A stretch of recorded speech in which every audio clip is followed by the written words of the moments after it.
yang di payudara kanan itu kan merah. Lalu ada tanya kenapa itu, baru dia sudah bilang karena itu bekas yang ada di payudara sebelah kanan luka, sisa impon ada garis-garis lingkup. Dia bilang saya betul hisap, baru dia ada kasih waktu sambung kata teman yang ada dengan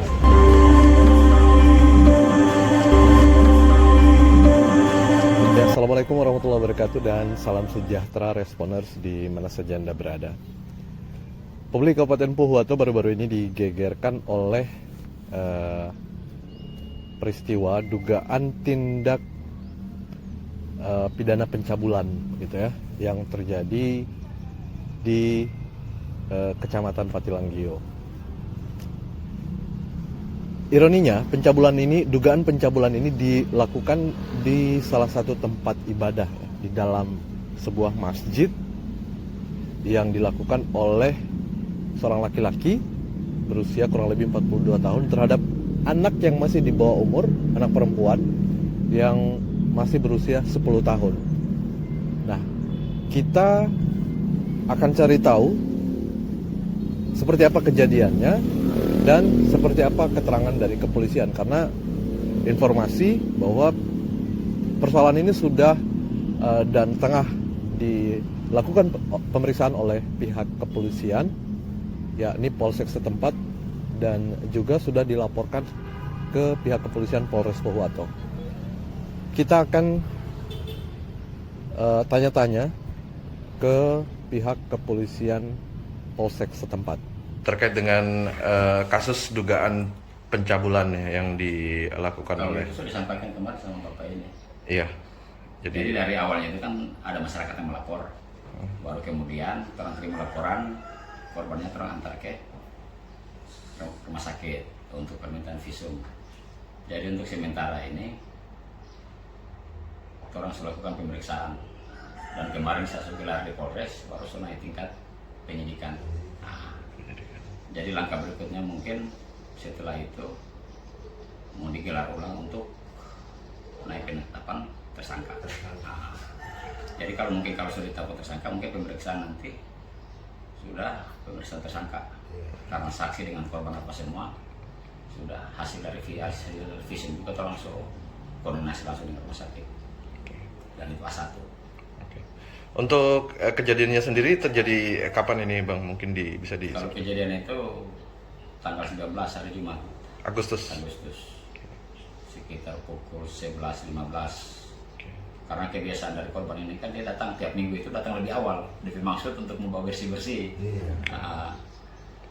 Jadi kalau orang yang bisa sampaikan di sini cuma mungkin menyangkut proses hukum. Kalau untuk yang lain dari itu ya silakan koordinasi dengan pihak keluarga korban. Oke. Dari hasil pemeriksaan yang dilakukan terhadap terlapor Bang, apa saja informasi yang bisa didapat? Terlapor kemarin masih dalam tahap pemeriksaan sebagai saksi. Waktu awal itu kita masih meminta keterangan sebagai saksi. Itu haknya toh. Kalau untuk lebih detailnya mungkin saya tidak bisa jelaskan.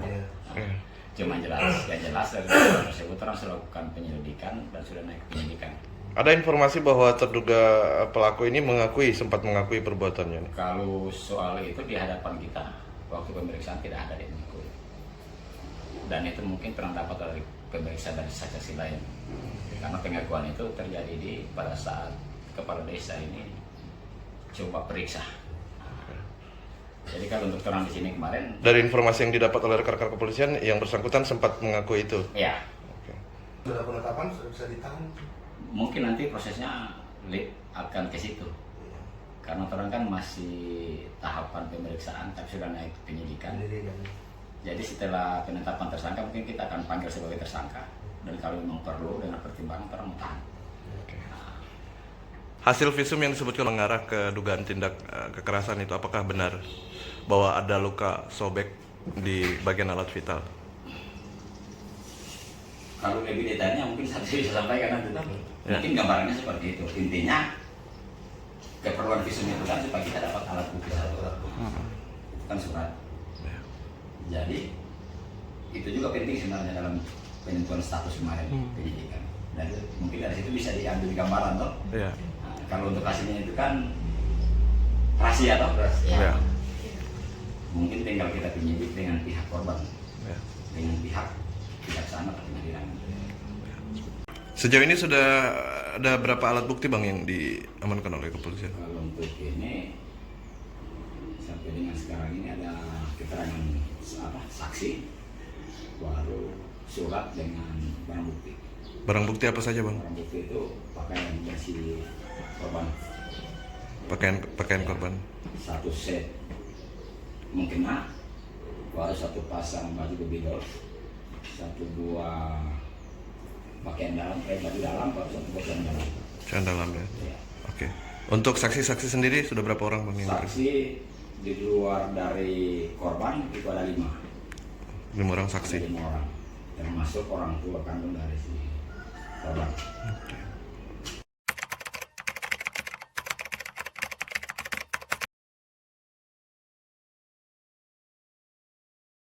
Ya, selamat siang Pak Kasat. Iya. Ya, Alan Dengan bang. siapa? Alan. Oh, iya. Gimana bang? Siap, kemarin mau menghadap tapi lagi gelar perkara, jadi kami balik dulu. Oh, iya. Kemarin saya sampai jam 7 itu gelar perkara. Nggak terasa juga dari jam 3 sore itu. Iya bang, ini apa nih berkenan saya lewat telepon. Nih ada beberapa hal yang ingin saya konfirmasi. Yang pertama soal pencabulan, dugaan pencabulan ya bang ya, yang Patilanggio. Dugaan pencabulan Patilanggio. Oh iya. Yang Gimana? anak di bawah umur itu yang di masjid. Iya. Itu bagaimana tuh bang laporannya sejauh ini? Udah kemarin udah digelarkan untuk penyidikan. Apa untuk naik gelar awal dulu? Untuk gelar awal belum penyidikan sih, baru lidik. Karena itu kan kejadian kan memang terlambat sekali dilaporkan. Karena ada perasaan takut dari anak. Gitu. Cuman kalau untuk ininya laporannya sudah berjalan karena kita sudah tahap lidik, berarti sudah berjalan kan? Sudah tahap lidik.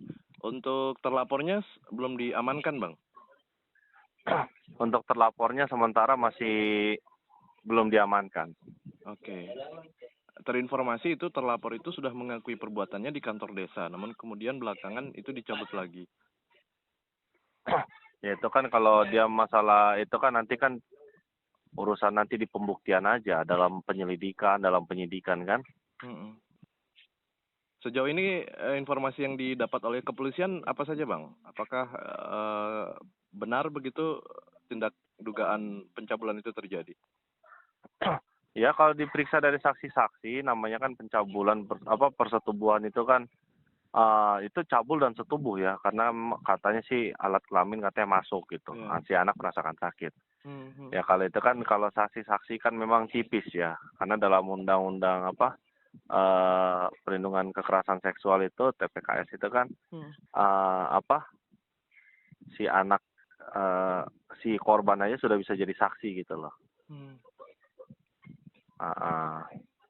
Jadi kita tinggal cari saksi pendukung, siapa yang melihat, siapa yang mendengar, siapa yang maksudnya diceritakan sama korban pertama kan, orang-orang terdekat gitu. Itu sudah kita minta keterangan semua, ibunya, tantenya, terus juga ada orang yang yang kebetulan rumahnya di depan masjid gitu. Itu mereka sudah membenarkan juga atau bagaimana bang? Ya kalau dibilang membenarkan tidak, karena ya berdasarkan keterangan mereka yang keterangan korban gitu. Itu sesuai ya bang ya, keterangan saksi sesuai dengan keterangan korban begitu?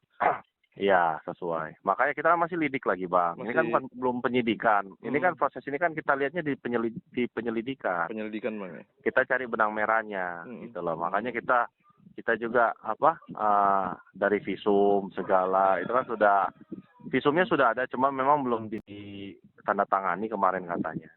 Visumnya sudah ada, belum ditandatangani sehingga belum diketahui hasilnya begitu bang?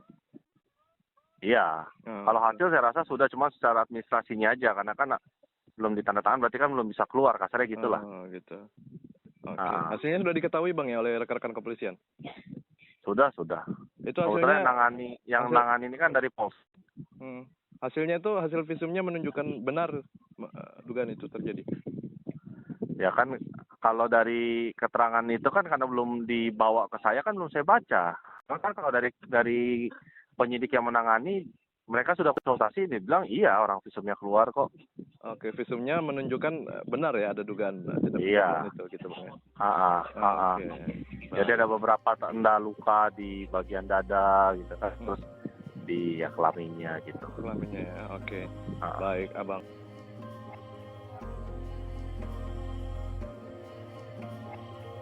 Itu dia ya keterangan dari pihak kepolisian Polsek Patilanggio, di mana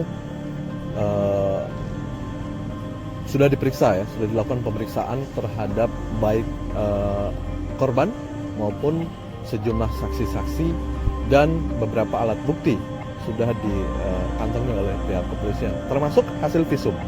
Nah, menarik dari hasil visum ini, pihak kepolisian menyebutkan bahwa dugaan tindak asusila tersebut ini sangat kuat ya. Ini dibuktikan oleh hasil visum yang sudah dikantongi. Meskipun pihak kepolisian tidak menyebutkan secara detail apa hasil visum yang sudah diperoleh oleh pihak kepolisian. Kita juga sudah dengarkan ya sama-sama tadi keterangan dari pihak kepolisian Polres Pohuwato melalui Kasat Reskrim beliau Pak Ari juga menyampaikan hal serupa ya, bahwa hasil visum menguatkan dugaan tindak pidana asusila ini benar-benar terjadi. Kita akan ketemu dengan keluarga korban. Ya, kita akan tanya apa sebenarnya yang terjadi, kemudian apa upaya dari pihak keluarga sebelum mereka melaporkan ini ke pihak kepolisian. Pastikan Anda masih tetap direspons. Ya, Ibu, ini yang menjadi korban kan anak Ibu. Ibu tahu dari mana anak Ibu mendapatkan perlakuan tindakan asusila itu? Saya tanya. Ya? Saya tanya. Oh, ditanya. Iya. Awalnya bagaimana itu? Pas dia pulang mandi. Pulang mandi. Iya. Saya tanya itu bekas luka yang di payudara kanan. Ya. Itu kan merah. Ya. Baru ada tanya kenapa itu. Baru dia so bilang yang mana itu bekas yang ada di payudara sebelah kanan luka, ada garis-garis di kuku. Dia ada berdiri di sini Pak, ada berdiri di pintu ini, saya ada di situ. Itu hari apa itu Ibu tahu? Itu hari Jumat, Tanggal hari Jumat ketiga. bulan Agustus ya? Iya. Tanggal. Saya tanggal. Oke, hari Jumat ya bulan ketiga. Oke. Jadi dari pengakuan Ade itu ada pertanyaan selanjutnya. Iya. Apa yang Ibu tanyakan dan apa Saya pengakuan tanya, Ade? apalagi yang dibikin selain ada apa garis-garis itu garis sebelah kanan. Dia bilang saya petutup.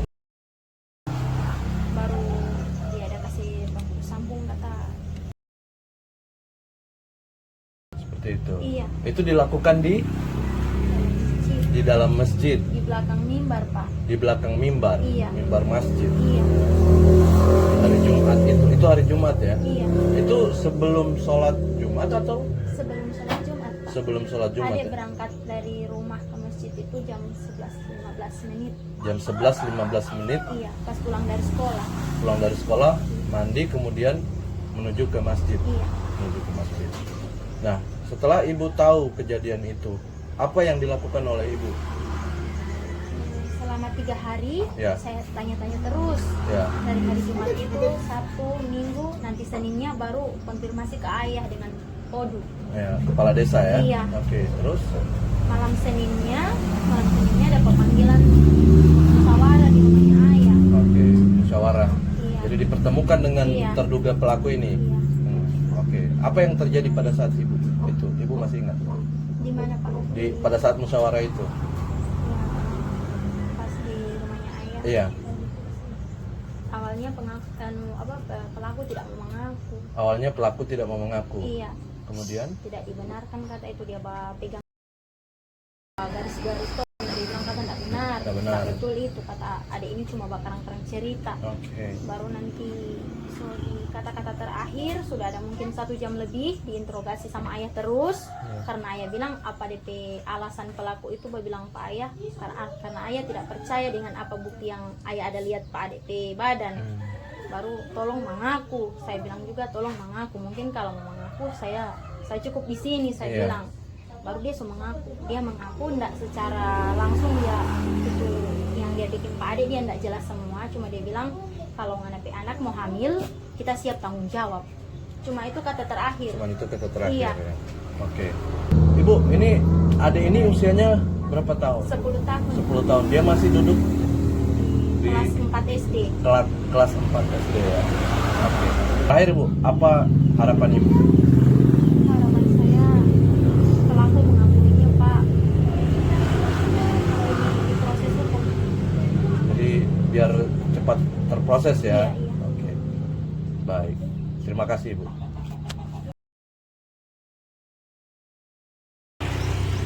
Ya, Ibu, ini selaku kuasa hukum ya, kuasa hukum dari korban. Apa sejauh ini yang sudah dilakukan? Iya, sejauh ini pertama kami setelah menerima informasi dari pihak keluarga, kami langsung mengunjungi. Setelah mengunjungi, kami sudah wawancara. Setelah itu kemarin kami sudah mendampingi pihak korban di Polsek dalam tahapan pemeriksaan saksi. Itu ada 6 saksi yang sudah diperiksa kemarin. Dan hari ini kami juga mendampingi korban, agendanya mediasi di kantor desa. Oke, bersama pemerintah Iya, ya bersama setempat. pemerintah desa. Oke, sejauh ini bukti-bukti apa saja yang sudah dipegang oleh kuasa hukum yang didapat dari korban dan keluarga? Ya, sejauh ini buktinya sudah ada di pihak kepolisian, sudah diserahkan kepada pihak kepolisian. Ada mukena yang sempat digunakan korban, ada juga pakaian dalam korban. Pakaian Sama dalam. hasil visumnya terakhir kami informasi itu juga sudah berada di tangan penyidiknya. Oke, untuk hasil visum sendiri, apakah ini sudah diketahui oleh kuasa hukum? Iya, terakhir informasi yang saya terima tadi, bukti visumnya juga sudah berada sama pihak penyidiknya. Karena itu berhubung konsumsinya untuk penyidik, maka kita hanya sebatas tahu biar nanti di saat persidangan Oke. itu akan diketahui. Apakah bukti visum itu menguatkan dugaan tindak asusila itu terjadi? Kalau dari kami kuasa hukum cukup menguatkan. Cukup menguatkan ya hasil visum tersebut ya. Oke, apa yang akan dilakukan selanjutnya? Ini kan sudah mediasi, kemudian sudah melakukan pendampingan. Ada proses selanjutnya? Iya, setelah di BAP pihak korban, ini akan ada tahap selanjutnya yaitu BAP, sekaligus pemanggilan untuk pihak pelakunya. Gitu. Dan Terduga pelaku ya? Ya, setelah yang terduga itu, setelah itu juga penetapan tersangka. Jika sudah ada penetapan tersangka, ya kita tinggal menunggu proses selanjutnya. Baik, terima kasih Bu. Ya, baik responders, demikian ya, sudah kita dengarkan sama-sama penjelasan dari pihak keluarga secara gamblang, dan tentu kejadian ini menimbulkan reaksi dari berbagai macam kalangan ya, tidak terkecuali anggota DPD Kabupaten Pohuwato. Mereka juga sangat mengecam melalui salah satu anggotanya, yakni Pak Akbar Badera, ini mengecam dan mengutuk tindakan dugaan asusila yang terjadi di kecamatan. Kita berharap sama-sama bahwa kejadian ini atau peristiwa ini yang saat ini tengah berproses di kepolisian ini benar-benar dilakukan dan diseriusi oleh kepolisian serta dibuka secara transparan. Tentu apapun itu yang namanya asusila, tindakan asusila itu sangat tidak dibenarkan.